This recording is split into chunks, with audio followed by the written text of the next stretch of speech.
बनारस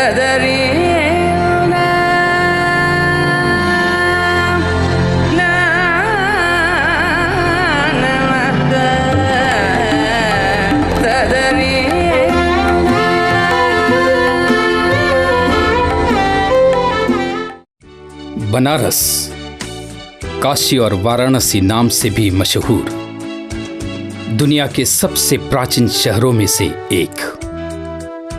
बनारस हिंदुओं, बौद्धों और जैन धर्म की पुण्य नगरी भी है। उत्तर प्रदेश की सांस्कृतिक राजधानी के रूप में ख्याति प्राप्त यह शहर अपनी पौराणिक संस्कृति के कारण देश विदेश के लाखों सैलानियों को आकर्षित करता आ रहा है। यहाँ यह विश्वास प्रचलित है कि इस पुण्य नगरी में पांव रखने वाला हर व्यक्ति मोक्ष का भागी बन जाता है। इसलिए मरणोपरांत भी बाबा भोलेनाथ की नगरी में अंतिम संस्कार की कामना लिए यहाँ हर दिन सैकड़ों शवों का दाह संस्कार भी होता रहता है। इस शहर में आने वाले लोगों की तादाद में ज्यादातर लोगों का वर्ग वह होता है जिन्हें आम भाषा में असंगठित मजदूर वर्ग की संज्ञा दी जाती है। भारत में मजदूर 10% से कम संगठित मजदूरों की श्रेणी में आते हैं। अन्य 90% से अधिक असंगठित मजदूर वर्ग हैं।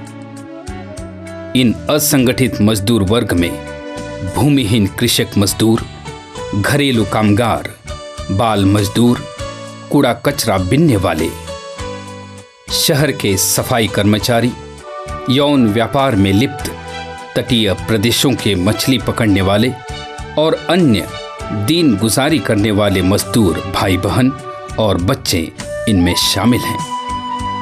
सामान्यतः इन्हीं मजदूर वर्ग का प्रतिदिन हजारों की संख्या में काम की खोज और बेहतर भविष्य का सपना लिए शहर की ओर रुख होता रहता है। वाराणसी भी हजारों ऐसे मजदूर भाई बहनों के लिए रोजगार के लिए आकर्षण का केंद्र बन रहा है। बिहार, झारखंड, ओडिशा तथा उत्तर भारत के अन्य राज्यों के साथ साथ बंगाल और नेपाल से भी ग्रामीण इलाकों से ये मजदूर लोग रोजी रोटी की खोज में यहाँ काम ढूंढने के लिए आकर बस जाते हैं। ठिकाना न होने से अधिकतर मजदूर झुग्गी झोपड़ियों में ही कहीं पर अपना रैन डाल देते हैं। ऐसी बस्तियां मलिन बस्ती के नाम से मशहूर हैं, किंतु कईयों को वह भी नसीब न होने से सड़कों, गलियों, चौराहों और रेलवे प्लेटफॉर्म ही आसरा बन जाते हैं। इसी तरह दिल में अच्छे गुजारे की आस लिए एक दिन बंगाल से असलम और उसकी बीबी शबनम अपने 3 बच्चों को लेकर बनारस के स्टेशन पर पहुंच जाते हैं।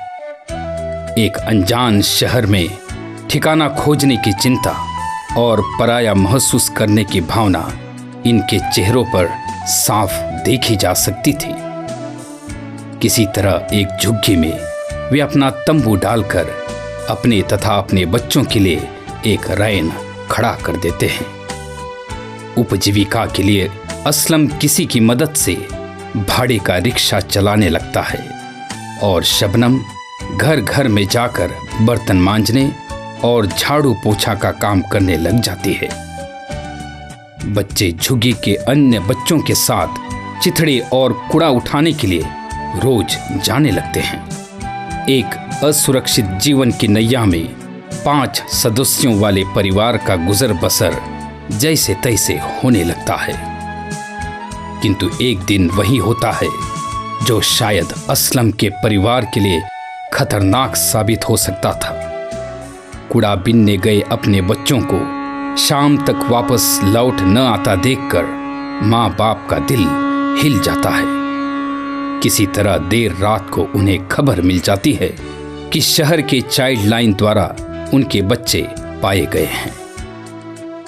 खुदा का शुक्र है कि असलम और शबनम के लिए यह संकट एक वरदान ही साबित होता है।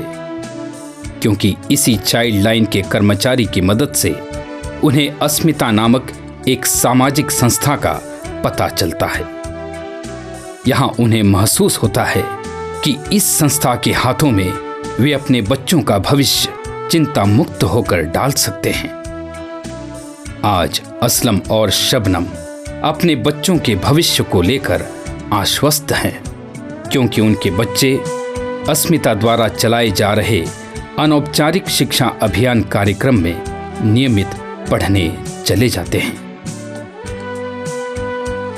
1987 में फादर दिलराज IMS द्वारा स्थापित अस्मिता संस्थान समाज के हाशिए पर जीने वाले प्रवासी मजदूरों, विशेषकर महिलाओं और बच्चों के लिए एक प्रतिष्ठित पहचान प्रदान करने में कार्यरत है। असंगठित मजदूर वर्ग के समग्र उत्थान और उनकी सामाजिक, आर्थिक, शैक्षणिक तथा राजनैतिक जरूरतों को पूरा कर उनके पुनर्वास को अस्मिता अपना जीवन दर्शन बना चुकी है। अस्मिता के लक्ष्य हैं असंगठित मजदूर वर्ग जैसे घरेलू कामगार, बाल मजदूर, रैक पिकर्स, रिक्शा चालक और माल मजदूरी करने वाले लोगों को संगठित कर उनका उत्थान करना, सामाजिक बुराइयों के शिकार और पीड़ित बच्चों, युवा और महिलाओं को पुनर्वासित करना, सड़क पर घूमने वाले और झुग्गी के बच्चों को शिक्षा प्रदान कराना तथा उनके स्वास्थ्य लाभ के लिए स्वास्थ्य लाभ कार्यक्रम चलाना, समाज को असंगठित मजदूरों की परिस्थितियों से अवगत कराकर उन्हें मुख्य धारा से जुड़ने में जागरूकता फैलाना। आज अस्मिता संस्थान ने शहर की 12 झुग्गी में करीब 27 केंद्र खोल दिए हैं, जिनके द्वारा अपने उद्देश्य को मूर्त रूप प्रदान किया जा रहा है। अपने तमाम कार्यक्रमों में राष्ट्रीय घरेलू कामगार अभियान में शामिल होकर शहर में इस अभियान को जीवित रखा है। मजदूरों के संगठन, उनके कार्यक्षेत्र के अधिकार तथा उनके पुनर्वास के लिए अस्मिता कई उपक्रम चला रही है, जिनमें मुख्य हैं MSY अर्थात मजदूर सुरक्षा योजना।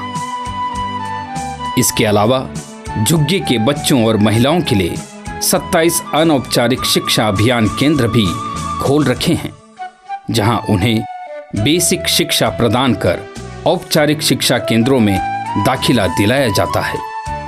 इस प्रोग्राम में लड़कियों के लिए खास रेनबो होम योजना भी शामिल है, जिसमें इन बच्चियों को अंग्रेजी माध्यम स्कूलों में गुणवत्ता शिक्षा हासिल करने के लिए मुफ्त में ट्यूशन, कपड़े और आवास तथा दवा आदि प्रदान किए जाते हैं। बचाव ही सुरक्षा है। इस नीति का पालन कर अस्मिता 16 झुग्गियों की गर्भवती महिलाओं और 5 साल से कम उम्र के बच्चों के लिए कम्युनिटी हेल्थ प्रोग्राम का आयोजन करती है। अस्मिता के इन्हीं विविध कार्यक्रमों को देखते हुए भारत सरकार ने उसे सन 2000 में बनारस में चाइल्ड लाइन को चलाने का आग्रह कर मान्यता प्रदान की, जिसके तहत शहर के तमाम गुमराह बच्चों के लिए यह संस्था संजीवनी स्थापित हो रही है। योग्यता के आधार पर झुग्गी के बेरोजगार युवाओं और महिलाओं के लिए व्यावसायिक प्रशिक्षण कार्यक्रम भी समय समय पर आयोजित किए जाते हैं, ताकि उपजीविका के लिए दूसरों की दया पर इन्हें आश्रित न रहना पड़े। अस्मिता के आदर्शों से समांतर विचारधारा रखने वाले बुद्धिजीवियों के साथ अस्मिता डायलॉग इन एक्शन ग्रुप का भी संगठन हुआ है। अपने इन्हीं सारे कार्यक्रमों को संचालित करने के लिए आवश्यक कार्यकर्ताओं के लिए अस्मिता समय समय पर ट्रेनिंग प्रोग्राम चलाती है, ताकि वर्तमान शिक्षा व नए ज्ञान और बदलाव को अपनाने में संस्था पीछे न रह जाए। अस्मिता का अस्तित्व ही इसमें निहित है कि समाज के गरीब तबके के लोगों को एक सम्मानित पहचान और हर एक को एक नई अस्मिता प्राप्त कराना है।